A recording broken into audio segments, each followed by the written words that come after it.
لله وحده والصلاة والسلام على من لا نبي بعده وعلى آله وأصحابه الذين أوفوا عهده. أما بعد فأعوذ بالله من الشيطان الرجيم. بسم الله الرحمن الرحيم. أقم الصلاة لدلوك الشمس إلى غسق الليل وقرآن الفجر إن قرآن الفجر كان مشهودا. وقال تعالى: كتاب أنزلناه إليك مبارك ليدبروا آياته وليتذكر أولو الألباب. صدق الله العلي العظيم وصدق رسوله النبي الحبيب الكريم. قال رسول الله صلى الله عليه وسلم: الصيام والقرآن يشفعان للعبد. يقول الصيام: رب إني منعته الطعام والشراب بالنهار فشفعني فيه. ويقول القرآن: رب منعته النوم بالليل فشفعني فيه فيشفعان. رواه أحمد أو كما قال عليه الصلاة والسلام: إن الله وملائكته يصلون على النبي يا أيها الذين آمنوا صلوا عليه وسلموا تسليما. صلى الله على سيدنا محمد وآله وأصحابه وسلم. صلى الله على سيدنا محمد وآله وأصحابه وسلم.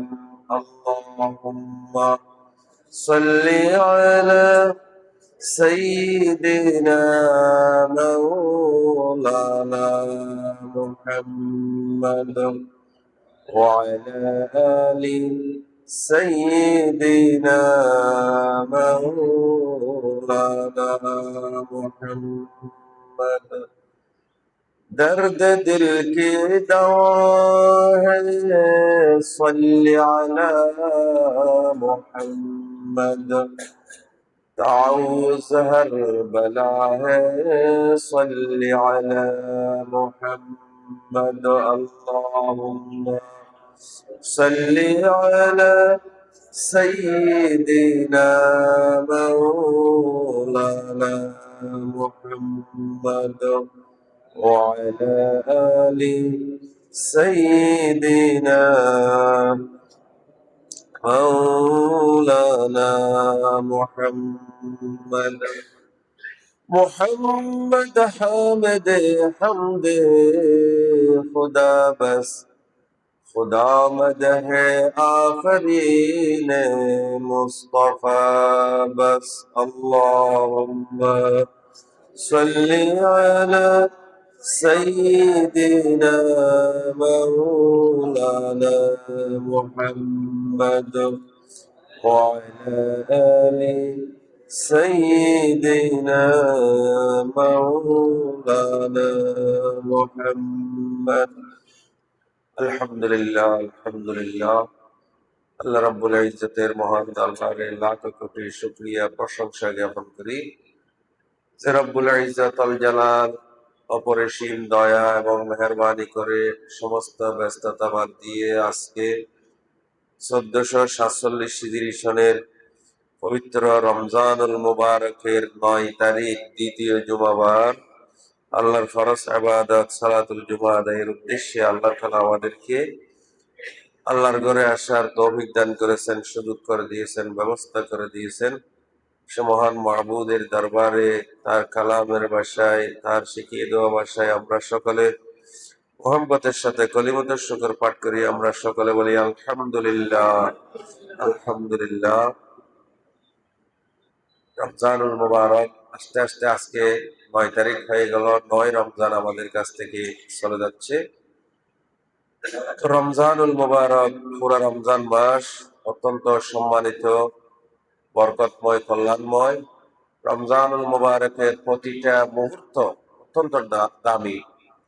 রমজানুল মুবারকে একটা নফল কাজ করলে অন্য সময়ে একটা ফরজ আদায়ের মর্যাদা লাভ হয়। রমজানুল মুবারকে একটা ফরজ আদায় করলে অন্য সময় 70টা ফরজ আদায়ের মর্যাদা লাভ হয়, আলহামদুলিল্লাহ। এবং রমজানুল মুবারকে সমস্ত ভালো কাজের মর্যাদা অনেক গুণে আল্লাহ তাআলা বাড়িয়ে দেন। যে একবার সুবহানাল্লাহ বললে অন্তত 70 বার সুবহানাল্লাহ বলার মর্যাদা আল্লাহ তাআলা দান করেন, আলহামদুলিল্লাহ। আমরা কত রকমের কথা বলি, কত রকমের গল্প গুজব করি, কত রকমের আড্ডা দিই। আমরা যে এখানে এই সময় যদি সে রমজানের এই প্রতিটা মুহূর্তে আমরা অবসর সময়ে আমরা সময় পেয়েছি একবার আস্তাগফিরুল্লাহ বললাম, অন্য সময় 70 বার আস্তাগফিরুল্লাহ বলার মর্যাদা। আল্লাহু আকবার, একবার আল্লাহু আকবার বলেছেন রমজান শরীফে, অন্য সময় 70 বার আল্লাহু আকবার বলার মর্যাদা। রমজান শরীফে একবার আলহামদুলিল্লাহ বলেছেন, অন্য সময় 70 বার আলহামদুলিল্লাহ বলার মতো মর্যাদা। তো এই মহান মর্যাদা রমজানুল মুবারকে আল্লাহ তাআলা তার বান্দাদেরকে দিয়েছেন। তো রমজানুল মুবারক এত সম্মানিত, এত দামি, এত মর্যাদাপূর্ণ কেন? যেহেতু রমজানুল মুবারকেই আল্লাহ রাব্বুল আলামিন সমগ্র মানব জাতির হেদায়েতের জন্য কোরআন নাযিল করেছেন। তাহলে কোরআন এটা এমন একটা সম্মানিত বিধান, এমন একটা সম্মানিত গ্রন্থ, যে আল্লাহর কালাম, যেটা এত দামি, এত মর্যাদা। যেই সময়ে এই কোরআনটা নাজিল হয়েছে সেই সময়টা দামি হয়ে গেছে, আলহামদুলিল্লাহ। যে রাতে নাজিল হয়েছে ওই রাতটা দামি, সম্মানিত। ওই রাতটার নাম লাইলাতুল কদর। যেই মাসে ওই কোরআন নাজিল হয়েছে ওই মাসটা সম্মানিত হয়ে গেছে। ওই পুরা মাস ব্যাপী রোজা পালন করা আল্লাহ তাআলা তার বান্দার উপর ফরজ করে দিয়েছেন, আলহামদুলিল্লাহ। সেই মাসটার নাম হচ্ছে রমজানুল মুবারক, যেটাকে কোরআনুল কারীমে আল্লাহ তাআলা বলেছেন শাহরু রমাদান, রমজান মাস, আল্লাহর মাস। উনজিলা ফীহিল কুরআন, যেই মাসের মধ্যে কোরআন নাযিল করা হয়েছে। তো এই কোরআন রমজান শরীফের যে রাতে নাযিল হয়েছে ওই রাতটার নাম আল্লাহ তাআলা কোরআনে কারীমে অবতীর্ণ করেছেন লাইলাতুল কদর, মর্যাদার রাত্রি, সম্মানের রাত্রি। যে যেই রাতটা, যে যেই রাতের কিছুক্ষণের ইবাদত, কিছুক্ষণ বলতে মানে একটা বকরি থেকে দুধ দহন করতে যেই পরিমাণ সময় লাগে, সেই পরিমাণ যদি কেহ ইবাদত করে, ওই কিছুক্ষণ ইবাদতের মর্যাদা হচ্ছে যে হাজার হাজার মাস ইবাদতের চেয়ে শ্রেষ্ঠ, আলহামদুলিল্লাহ। খায়রুম মিন আলফি শাহর, আলফে শাহর মানে 1000 মাস, অন্তত 1000 মাস মানে 84 বছর, প্রায় 84 বছর। তাহলে 1000 মাসের ইবাদতের চেয়ে শ্রেষ্ঠ যেই মাসের মধ্যে এই কদর নেই। তো এই কদর এটা পুরা রমজান শরীফের ভিতরে আল্লাহ তাআলা রেখেছেন। এটা কোন মুহূর্ত? এটা হয়তো প্রথম তারিখ চলে গেছে, অথবা 2 তারিখ, অথবা 3 তারিখ, এটা কোনটা? তাহলে এটা যাতে আমাদের কাছ থেকে ছুটে না যায়, এই জন্য পুরা রমজান মাস ব্যাপী আমাদেরকে এটা পাওয়ার জন্য চেষ্টা করতে হবে। তো এই রমজান মাস, এই কদর, কদর কেন? কোরআন নাজিলের কারণে। রমজান মাস কেন দামি হলো? ওই মাসে কোরআন নাজিল হওয়ার কারণে। মক্কা মুকাররমা, মদিনা মুনাওয়ারা, এগুলা দামি হলো কেন? যেহেতু ওইখানেই কোরআন নাজিল হয়েছে। এজন্য যারা যেখানে কোরআন স্পর্শ করেছে, কোরআনের সংস্পর্শ লেগেছে, সেটা অত্যন্ত দামি, অত্যন্ত সম্মানিত। তাহলে যে জাতির জন্য কোরআন নাজিল করা হয়েছে সেই জাতিটা হচ্ছে পৃথিবীর সর্বশ্রেষ্ঠ জাতি। সুবহানাল্লাহ। তাহলে এই কোরআন কে যারা পেয়েছে, কোরআনকে যারা গ্রহণ করেছে, তারা আল্লাহর কাছে শ্রেষ্ঠ বান্দা, আল্লাহর শ্রেষ্ঠ বান্দা। কোরআন যারা গ্রহণ করেছে তারা আল্লাহর বান্দাদের মধ্যে শ্রেষ্ঠ বান্দায় পরিণত হয়েছে। আলহামদুলিল্লাহ। তো দেখেন, তো রমজান আমাদের কাছ থেকে যে চলে যাচ্ছে, যে এই রোজা সিয়াম, সিয়াম রাসূল সাল্লাল্লাহু আলাইহি ওয়াসাল্লাম ইরশাদ করেন, কুল্লু আমালি ইবনি আদম লাহু ইল্লা সিয়াম। মানুষ যত কাজ করে সমস্ত কাজের জন্য, সমস্ত কাজে তার জন্য প্রতিদান রয়েছে, তবে বান্দা যে রোজা পালন করে, বান্দার অন্যান্য আমলগুলোর মধ্যে কিছু লৌকিকতা থাকতে পারে, কিন্তু রোজা সিয়াম এমন একটা ইবাদত যেটার মধ্যে লৌকিকতা নেই। এজন্য আল্লাহ রাব্বুল আলামিন নিজের কুদরতি হাতে বান্দাকে রোজার পুরস্কার দান করবেন। আল্লাহু আকবার। বলছে যে ইল্লা সিয়াম ফাইন্নাহু লি, বান্দা একমাত্র আমার জন্যই রোজা পালন করে, ওয়া আনা আজজি বিহি, আমি আমার বান্দাকে রোজার প্রতিদান দান করব। আলহামদুলিল্লাহ। দেখেন, তাহলে আল্লাহ তাআলা স্বয়ং আল্লাহ রাব্বুল আলামিন যাকে পুরস্কৃত করবেন, যে মর্যাদা দিবেন, প্রতিদান দিবেন, তাহলে তার চেয়ে ভাগ্যবান, তার চেয়ে সৌভাগ্যবান আর কে হতে পারে? জন্য যে যেমন ধরেন আমাদের দেশে প্রধান রাষ্ট্রপতি, রাষ্ট্রপতি যাকে পুরস্কৃত করবেন, কিংবা প্রধানমন্ত্রী যাকে পুরস্কৃত করবেন, তিনি দেশের মধ্যে শ্রেষ্ঠ নাগরিক, একজন সবচেয়ে সম্মানিত ব্যক্তিতে পরিণত হন। স্বয়ং রব্বুল আলামিন যাকে পুরস্কার দান করবেন তিনি হচ্ছেন রোজাদার। রোজাদারকে আল্লাহ রব্বুল আলামিন নিজের কুদরতি হাতে দান করবেন, পুরস্কার দান করবেন। অন্য হাদিসে বলা হয়েছে, ওয়া আনা উজজা বিহি, আমি স্বয়ং আমার বান্দার জন্য পুরস্কার হয়ে যাব। আলহামদুলিল্লাহ। তো অসিয়ামু জুন্নাতুন, রোজা হচ্ছে ডাল স্বরূপ, রোজা হচ্ছে ডাল স্বরূপ, অর্থাৎ বান্দা এবং জাহান্নামের মধ্যে ডাল হচ্ছে এই রমজানুল মুবারক। যে ব্যক্তি রোজা পালন করবে জাহান্নাম তাকে স্পর্শ করতে পারবে না, তার জন্য জাহান্নামের আগুন হারাম হয়ে যায়, ডাল নিষিদ্ধ হয়ে যায়। সুবহানাল্লাহ। ওয়াসিয়ামু জুন্নাতুন ইযা কানা ইয়াউমু সাওমি আহাদিকুম ফালা ইয়ারফাস ওয়ালা ইয়াসখাব। অতএব তোমাদের কেহ যখন রোজা পালনরত অবস্থায় থাকবে তাহলে সে যেন অশ্লীল আচরণ না করে। ফালা ইয়ারফাস ওয়ালা ইয়াসখাব, সে যেন ঝগড়া বিবাদের মধ্যে লিপ্ত না হয়, সে যেন বিতর্কের মধ্যে লিপ্ত না হয়, সে যেন অশ্লীলতার মধ্যে নিমজ্জিত না হয়। ফাইন সাবাহু আহাদুন আও কাতালাহু, যদি কেহ তাহাকে গালমন্দ করে কিংবা তার সাথে বিতর্কের মধ্যে লিপ্ত হয়, ঝগড়ার মধ্যে লিপ্ত হয়, ফালিয়াকুল, তাহলে রোজাদার যেন বলে দেয়, ইন্নী ইমরাউন সাইমুন, তুমি দয়া করে আমার সাথে ঝগড়া বিবাদ করো না, আমার সাথে আমাকে গালাগালিতে দিও না, আমি রোজা অবস্থায় আছি। ইন্নী ইমরাউন সাইমুন, আমি রোজা রেখেছি, আমি রোজাদার, আমি তোমার সাথে বিতর্ক করতে পারবো না, বিতর্ক করার সময় সুযোগ আমার নেই, এটা যেন সে বলে দেয়। আল্লাহ রাসূল বলেন, ওয়াল্লাযী নাফসু মুহাম্মাদিন বিয়াদিহি, যে মহান জাতে পাকের কুদরতি নিয়ন্ত্রণে আমার প্রাণ, সেই জাতের কসম করে বলছি, লাখুলুফু ফামিস সাইমি আতয়াবু ইনদাল্লাহি মির রিহিল মিস্ক।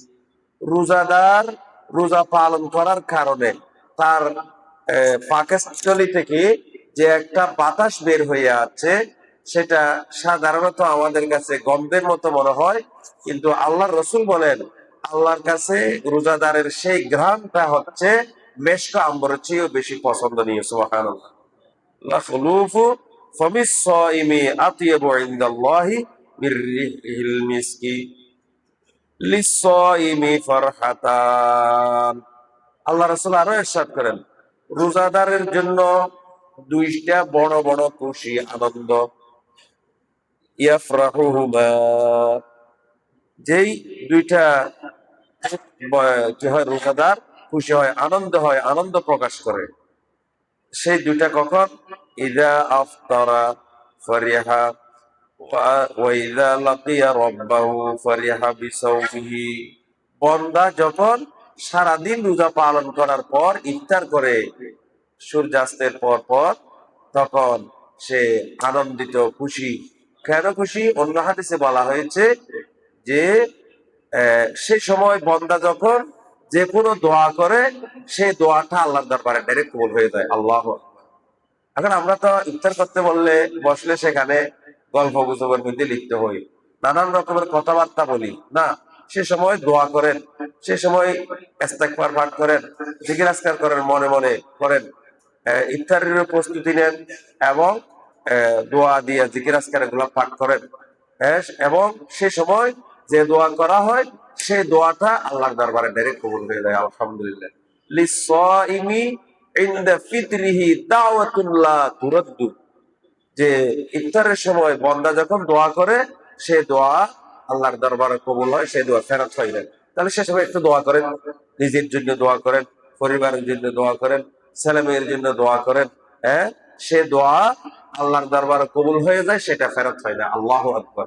তাহলে আমরা এই নানান রকমের কথাবার্তা তো কত কথা বলেছি সারাদিন সারা রাত। সে সময় একটু দোয়া করেন, আল্লাহর সাথে কথা বলেন, আল্লাহর কাছে মোনাজাত করেন, ফরিয়াদ করেন, জিকির আজকার করেন, তাসবিহ তাহলিল পাঠ করেন মনে মনে। সুবহানাল্লাহ, আলহামদুলিল্লাহ, আল্লাহু আকবার, লা ইলাহা ইল্লাল্লাহ, আস্তাগফিরুল্লাহ, লা ইলাহা ইল্লাল্লাহু ওয়াহদাহু লা শারীকা লাহু, লাহুল মুলকু ওয়া লাহুল হামদু, ইউহয়ী ওয়া ইউমীতু ওয়া হুয়া আলা কুল্লি শাইইন কাদির। সুবহানাল্লাহি ওয়ালহামদুলিল্লাহি ওয়া লা ইলাহা ইল্লাল্লাহু ওয়াল্লাহু আকবার ওয়া লা হাওলা ওয়া লা কুওয়াতা ইল্লা বিল্লাহিল আলিয়্যিল আযীম। এই জাতের কালমাগুলো ইফতারের আগে পাঠ করবেন। অন্যান্য কথা না বলে কয়েক মিনিট, সেটার মর্যাদা আল্লাহর কাছে অনেক বেশি। এবং সেই সময় দোয়া করেন, সেই দোয়াটা আল্লাহ তাআলা ফেরত দেন না, সেটা কবুল করেন। এটাই হচ্ছে বড় খুশি। আমি একটা দরখাস্ত দিচ্ছি সিয়ামের সাহেবের কাছে, এই এটা আমার দরখাস্তটা কবুল হয়েছে, আমার দরখাস্ত মঞ্জুর হয়েছে, এটা খুশির বিষয় না? আমার ফরিয়াদ, আমার মোনাজাত আল্লাহ তাআলা কবুল করেছেন, এটার চেয়ে বড় খুশি আর কি হতে পারে? আল্লাহু আকবার। এই জন্য আমরা সেই কাজটা করবো, এটা হচ্ছে বড় খুশি। আল্লাহ রাসূল বলেন, লিস-সাইমি ইনদা ফিতরিহি দাওয়াতুন লা তুরাদ্দু। রোজাদার যখন ইফতারের সময় দোয়া করে, সে দোয়া আল্লাহর দরবারে কবুল হয়, সেটা ফেরত হয় না। এটাই হচ্ছে বড় খুশির বিষয়। সুবহানাল্লাহ। হ্যাঁ, এটা একটা খুশি। আর একটা খুশি হচ্ছে ওয়াইদা লাকিয়া রাব্বাহু ফারিহা বিসাওমিহি। রোজাদার যখন ময়দানে মাহশরে মনিবের সাথে সাক্ষাৎ করবে, তখন রোজার কারণে রোজাদার খুশি হয়ে যাবে। আলহামদুলিল্লাহ। যে তাদেরকে বলা হবে যে বিনা হিসাবে তোমরা বেহেশতের মধ্যে প্রবেশ করে দাও। আল্লাহু আকবার।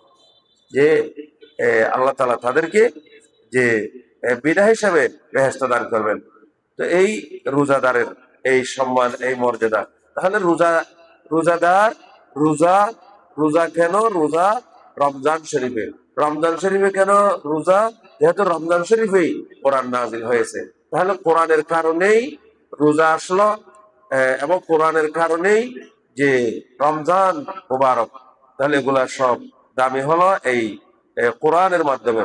তাহলে আমাদেরকে যে আল্লাহর কাছে আল্লাহর প্রিয় বান্দা হওয়ার জন্য, আল্লাহর পছন্দনীয় বান্দা হওয়ার জন্য আমাদেরকে কোরআনের সাথে সংশ্লিষ্ট হতে হবে, কোরআনের সাথে মিলতে হবে, কোরআনের সাথে আমাদের সম্পর্ক তৈরি করতে হবে।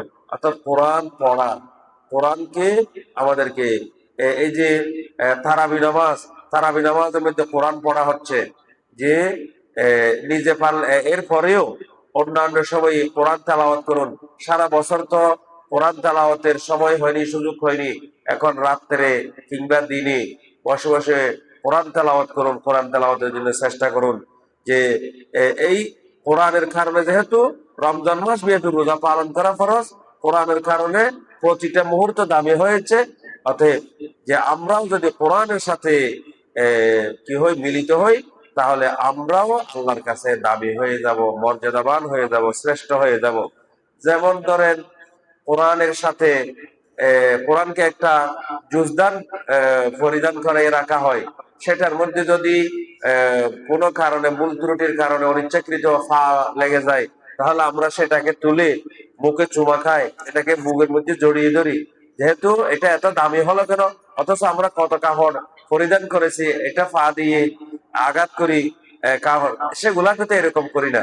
কিন্তু যেই কাপড়টা দিয়ে কোরআনের জুজদান তৈরি করা হয়েছে, কোরআনে পরিধান করা হয়েছে, সেটা কোরআনের সাথে লাগার কারণে সেটা দামি হয়ে গেছে, মর্যাদাবান হয়ে গেছে। সেটার মধ্যে ফা লাগলে সেটাকে চুমা খাইতে হয়, বুকে জড়িয়ে ধরতে হয়, সম্মান করতে হয়। অর্থাৎ সম্মানটা কিসের? কোরআনের সম্মান। সুবহানাল্লাহ। আমরা রেহালের উপর কোরআন শরীফ রাখি। আমরা কত দামি দামি কাঠ দিয়ে কাঠ ব্যবহার করে আমরা বিভিন্ন রকমের বাড়ির আসবাবপত্র তৈরি করেছি। আহ, আহ, সেগুলা তো আমরা ব্যবহার করি, সেগুলাতে ফা লাগলে আমরা কিছুই করি না। কিন্তু যে রেহালের উপর, যে কাঠ দিয়ে তৈরি রেহাল, যেটার উপর কোরআন রাখা হয়েছে, সেটাতে ফা লাগলে সেটাকে সুমা খেতে হয়, বুকে লাগাতে হয়, সেটাকে মর্যাদা দিতে হয়। যেহেতু কেন এত দাম কেন? যে এটার সাথে কোরআন লেগেছে। এই জন্য আমরাও যদি কোরআনের সাথে লাগি, কোরআনের সাথে মিলিত হই, তাহলে আমরাও আল্লাহর কাছে দামি, আমরাও শ্রেষ্ঠ। জন্য রসুল সাল্লাল্লাহু আলাইহি ওয়াসাল্লাম ইরশাদ করেছেন, আল খায়রুকুম মান তাআল্লামাল কুরআনা ওয়া আল্লামাহু। তোমাদের মধ্যে তারাই সর্বশ্রেষ্ঠ যারা কোরআনের শিক্ষা গ্রহণ করে, যারা কোরআন শিখে, ওয়া আল্লামাহু, এবং কোরআন অন্যজনকে শিক্ষা দান করে, তারাই হচ্ছে সর্বশ্রেষ্ঠ। তো এই কোরআন এর সম্পর্কে আল্লাহ রাব্বুল আলামিন ইরশাদ করেন, আল্লাহু নাযালা আহসানাল হাদিস কিতাবাম মুতাশাবিহা মাসানিয়া তাকশাইরু মিনহু জুলুদুল্লাযীনা ইয়াখশাউনা রাব্বাহুম সুম্মা তালিনু জুলুদুহুম ওয়া কুলুবুহুম ইলা যিকরিল্লাহ। যে আল্লাহ রাব্বুল আলামিন যে কিতাব নাজিল করেছেন, যে কোরআন নাজিল করেছেন, সেটা হচ্ছে অত্যন্ত সুন্দর বাণী। আহসানাল হাদিস কিতাবাম মুতাশাবিহা, এই গ্রন্থ, এই কিতাব, এই কোরআন হচ্ছে সাদৃশ্যপূর্ণ, একটার সাথে আরেকটার সম্পর্ক, একটার সাথে আরেকটার সাদৃশ্যতা, এক শব্দের সাথে আরেক শব্দের মিল, এক আয়াতের সাথে আরেক আয়াতের মিল, এক সূরার সাথে আরেক সূরার মিল, যেটা বারবার পড়া হয়, মাসানিয়া, বারংবার পড়া হয়, প্রতি নামাজে পড়া হয়, বারবার পড়া হয়, বারংবার পড়া হয়, বিরক্ত আসে না। যতই পড়া হয় ততই নতুন নতুন আনন্দ আমাদের ভিতরে কোরআনওয়ালার অন্তরের মধ্যে সৃষ্টি হয়। সুবহানাল্লাহ। মাসানিয়া তাকশাইরু মিনহু জুলুদুল্লাযীনা ইয়াখশাউনা রাব্বাহুম, যারা তাদের রবকে ভয় করে, তারা কোরআন শোনার কারণে তাদের গায়ের লোমগুলো খাড়া হয়ে যায়, গায়ের লোম শিহরিয়ে ওঠে। তাকশাইরু মিনহু জুলুদুল্লাযীনা ইয়াখশাউনা রাব্বাহুম সুম্মা তালিনু জুলুদুহুম, তাদের দিলটা নরম হয়ে যায়। কোরআন যারা তেলাওয়াত করে, তাদের অন্তর নরম হয়ে যায়। আর যাদের অন্তর নরম হয়, তাদের দাওয়াত, তাদের ফরিয়াদ, তাদের মোনাজাত আল্লাহর দরবারে কবুল হয়ে যায়। আল্লাহু আকবার।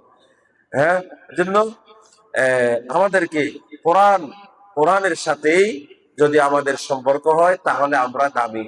যদি কোরআন আমাদের সাথে কোরআনের যদি আমাদের ভালো না লাগে, তাহলে জমিনের মধ্যে আমাদের সেই নিকৃষ্ট হতভাগা আর কেহ নাই। যেন রসুল সাল্লাল্লাহু আলাইহি ওয়াসাল্লাম হাদিস শরীফের মধ্যে ইরশাদ করেছেন, ইন্নাল্লাযী লাইসা ফি জাওফিহি শাইউম মিনাল কুরআন কাল বাইতিল খারব, যে মানুষের অন্তরে কোরআন স্থান পায়নি, সে মানুষটা হচ্ছে ওই একটা ধ্বংসপ্রাপ্ত গড়ের মতো। ধ্বংসপ্রাপ্ত গড়ের মতো, যে ধ্বংসপ্রাপ্ত গড়টা যেমন সেটা যেরকম তেমনি যে মানুষের অন্তরের মধ্যে কোরআনের স্থান পায়নি, সে মানুষটাও ওই ধ্বংসপ্রাপ্ত, হতভাগা, কপাল পোড়া। জন্য আমাদেরকে কোরআনের প্রতি মহব্বত, কোরআনের তেলাওয়াত, কোরআন মেনে চলা, কোরআনের হুকুম মেনে চলা, এটা আমাদের ভিতরে থাকতে হবে। হযরত শেখ ফরিদ আলাইহির রহমা কোরআন এবং হাদিসের এই মর্মটুকু তার কথার মধ্যে তিনি তুলে ধরেছেন। খানদানে কুরআন ওয়াদ যিকরে লেসা হার কারা নিস্তে ই হাস আজ মুফলেসা। যে কোরআন তেলাওয়াত, এটা হচ্ছে আল্লাহ পাকের বড় জিকির, বড় ইবাদত। আফজালুল ইবাদাতি তিলাওয়াতুল কোরআন। যে ফরজ ইবাদতের পরে আরেকটা বড় ইবাদত হচ্ছে, উত্তম ইবাদত হচ্ছে কোরআন তেলাওয়াত। আল্লাহ এবং যে মানুষের কাছে এই কোরআন নেই, হারকারা নিস্তে ই, যে মানুষের কাছে কোরআন স্থান পায়নি, সে একজন হতভাগা, সে একজন কপাল পোড়া, নিঃস্ব, অসহায়। আল্লাহ সৃষ্টির মধ্যে অসহায় হচ্ছে সে যার কাছে কোরআন নেই। তাই যে আমরা আমাদেরকে এই রমজানুল মুবারকে কোরআন চর্চা করা, কোরআনের হাজার হাজার বাজারের মধ্যে কি আছে, অনুবাদ পৃষ্ঠ কোরআন আছে, আমরা কোরআনের অনুবাদটুকু পড়ি। কোরআনকে আমরা শুধু তেলাওয়াত করব এবং কোরআনের অর্থ বোঝার জন্য চেষ্টা করব। কোরআন নিয়ে, কোরআনের শব্দগুলো নিয়ে আমরা একটু কি করি, চিন্তা করি, গবেষণা করি। তাহলে আমাদের মন, মগজ, অন্তর পরিশুদ্ধ হয়ে যাবে এবং আল্লাহর সাথে আমাদের সম্পর্ক নিবিড় হয়ে যাবে এই কোরআনের মাধ্যমে। আল্লাহ রাব্বুল আলামিন কোরআনুল কারীমে ইরশাদ করেন, কিতাবুন আনজালনাহু ইলাইকা, ও আমার রাসূল, আমি আপনার কাছে যে কিতাব নাজিল করেছি সেটা অত্যন্ত বরকতময়, কল্যাণময়, পুণ্যময়। লিয়াদাব্বারু আয়াতিহি, জমিনবাসী যেমন যেন, আপনার উম্মতরা যেন, আমার বন্দারা যেন এই কোরআনের আয়াতগুলো নিয়ে গবেষণা করে, তাদাব্বুর করে। ওয়ালিয়াতাযাক্কারা উলুল আলবাব, যাদের বিবেক আছে, বুদ্ধি আছে, আকল আছে, তারা যেন কোরআনের উপদেশ গ্রহণ করে চলে। তারা যেন কোরআন নিয়ে গবেষণা চালায়, কোরআন বোঝার চেষ্টা করে এবং তারা যেন কোরআনের উপদেশ গ্রহণ করে। তাহলে আমরা যে দুনিয়ার মধ্যে আমরা কত কিছুর কথা বলি, হ্যাঁ, বাবার কথা বলি, মায়ের কথা বলি, ভাইয়ের কথা বলি, বন্ধুর কথা বলি, আল্লাহর কথা বলেন, আল্লাহর কোরআনের কথা বলেন, আল্লাহর কোরআন কি বলছে, আল্লাহর রসুল কি বলছে, সেটা নিয়ে চিন্তা করেন। সেটা মানে সামি'না ওয়া আতা'না, ও আল্লাহ আমরা শুনলাম এবং মেনে নিলাম। গুফরানাকা, তোমার কাছে ক্ষমা চাই, তোমার কাছে মাপ চাই আমাদের ভুল ত্রুটির জন্য। ও ইলাইকাল মাসির, যে তোমার কাছেই সকলকে ফিরে যেতে হবে। তাই যে আমরা নানান রকমের কথা চিন্তা বাদ দিয়ে কোরআন নিয়ে একটু চিন্তা করি, কোরআন একটু পড়ি, কোরআনের সাথে কোরআন বোঝার জন্য আমরা চেষ্টা করি। আল্লাহ রাসূল ইরশাদ করেন, আসিয়াম ওয়াল কুরআন ইয়াশফাআন, কোরআন এবং সিয়াম, রোজা এবং কোরআন, দুইটাই আল্লাহ রাব্বুল আলামিনের দরবারে বান্দার জন্য সুপারিশ করবে। ইয়াশফাআন, রোজাও সুপারিশ করবে, কোরআনও সুপারিশ করবে আল্লাহর কাছে। ইয়াকুলু সিয়াম, রোজা বলবে, আই রাব্বি মানাতুহু ইন্নী মানাতুহু তা'আমা ওয়াশ শারাবা, আমি তো তোমার এই রোজাদার বান্দাকে দিনের বেলায় পানাহার করতে দেইনি, আমার কারণে সে পানাহার থেকে বিরত থেকেছিল।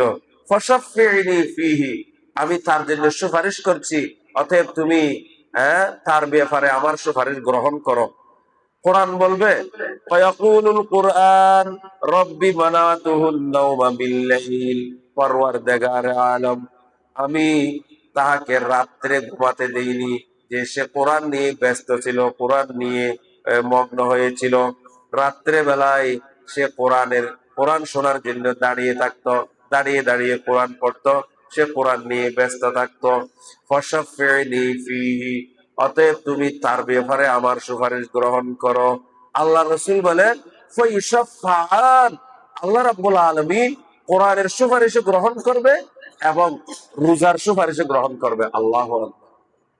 আবার কোরআন কারীম এটাও বলছে, যারা কোরআনকে ছেড়ে দিয়েছে, যাদের কাছে কোরআন ভালো লাগে না, আল্লাহর রসুল ময়দানে মাহশরে তাদের জন্য, আল্লাহর আদালতে তাদের জন্য অভিযোগ পেশ করবে। আল্লাহ রাব্বুল আলামিন কোরআনে কারীমে নাযিল করেন, ওয়াকালার রাসূল ইয়া রাব্বি ইন্না কওমি ইত্তাখাযু হাযাল কুরআনা মাহজুরা। ও পরওয়ারদিগার আলাম, আমার এই জাতি, এই সম্প্রদায়, এই গোষ্ঠী, এই মানুষগুলো, তাদের কাছে আমি কোরআন পেশ করেছিলাম, আপনার নাজিল করা কোরআন আমি তাদের কাছে পড়ে শোনাইছিলাম, তাদেরকে দিয়েছিলাম, কিন্তু তারা কোরআনকে প্রত্যাখ্যান করেছে। নাউজুবিল্লাহ। হ্যাঁ, এভাবে আল্লাহর রসুল আল্লাহর আদালতে ময়দানে মানুষের কোরআন প্রত্যাখ্যানকারীদের বিরুদ্ধে অভিযোগ করবেন, নালিশ করবেন। তাই সম্মানিত মুরব্বিবৃন্দ, মুসল্লিবৃন্দ, আসুন আমরা কোরআন নিয়ে একটু চিন্তা করি, কোরআন পড়ি, কোরআন বোঝার জন্য চেষ্টা করি, কোরআন দিয়ে আমাদের জীবন গড়ি, কোরআন দিয়ে আমাদের সমাজ গঠন করি, আমাদের পরিবার গঠন করি। কোরআন হচ্ছে সমগ্র মানব জাতির জন্য হেদায়েত। যে মানুষের জীবনে, যে মানুষের পরিবারে, যে মানুষের সমাজে, যে মানুষের আদর্শের মধ্যে কোরআন নেই, তার চেয়ে কপাল পোড়া আল্লাহর জমিনে আর কেহ নেই। আসুন আমরা কোরআনকে গ্রহণ করি। পৃথিবীর সবচেয়ে সহজ বিধান হচ্ছে এই কোরআনুল কারীম। আল্লাহ তাআলা ইরশাদ করেন, ওয়ালাকাদ ইয়াসসারনাল কুরআনা লিযিকরি ফাহাল মিন মুদ্দাকির। আমি কোরআনকে সহজ করে দিয়েছি, অতএব তোমাদের মধ্যে কি কেহ কোরআন থেকে উপদেশ গ্রহণকারী নাই, চিন্তাকারী নাই? আসুন আমরা কোরআনকে, কোরআন নিয়ে কোরআন চর্চা করি, কোরআন পড়ি, আমাদের ছেলে মেয়েদেরকে কোরআন পড়াই, তাদেরকে কোরআন বোঝার জন্য আমরা সহজ করে দিই, কোরআন বোঝার জন্য, কোরআন পড়ার জন্য তাদেরকে উদ্বুদ্ধ করি। আল্লাহ রাসূল ইরশাদ করেন, আলাইকা বিতিলাওয়াতিল কুরআন, কোরআন তেলাওয়াতকে নিজের জন্য আবশ্যক করে নাও, লাজিম করে নাও। ওয়া যিকরিল্লাহি আযজা ওয়া জাল, এই কোরআন হচ্ছে আল্লাহ তাআলার শ্রেষ্ঠ জিকির, শ্রেষ্ঠ নসিহত, শ্রেষ্ঠ উপদেশ। ফাইন্নাহু যিকরুন লাকা ফিস সামা, বান্দা যখন জমিনে কোরআন নিয়ে ব্যস্ত হয়, কোরআন নিয়ে লিপ্ত হয়ে যায়, তখন ওই বান্দাকে স্মরণ করে আসমানের মধ্যে, ঊর্ধ্ব জগতে ওই বান্দাকে স্মরণ করে, এবং ওই বান্দার জন্য জমিনে আলো হয়ে যায়। সুবহানাল্লাহ। ফাইন্নাহু যিকরুন লাকা ফিস সামা ওয়া নূরুন লাকা ফিল আরদ। তাই এই কোরআনের মাস রমজানুল মুবারকে আমরা কোরআন চর্চার জন্য নিজেকে নিয়োজিত করি, কোরআন পড়ি, কোরআন বুঝি, কোরআন মতে আমল করি। আল্লাহ তাআলা আমাদের সকলকে তৌফিক দান করুন, আমিন। ওয়া আখিরু দাওয়ানা আলহামদুলিল্লাহি রাব্বিল আলামিন।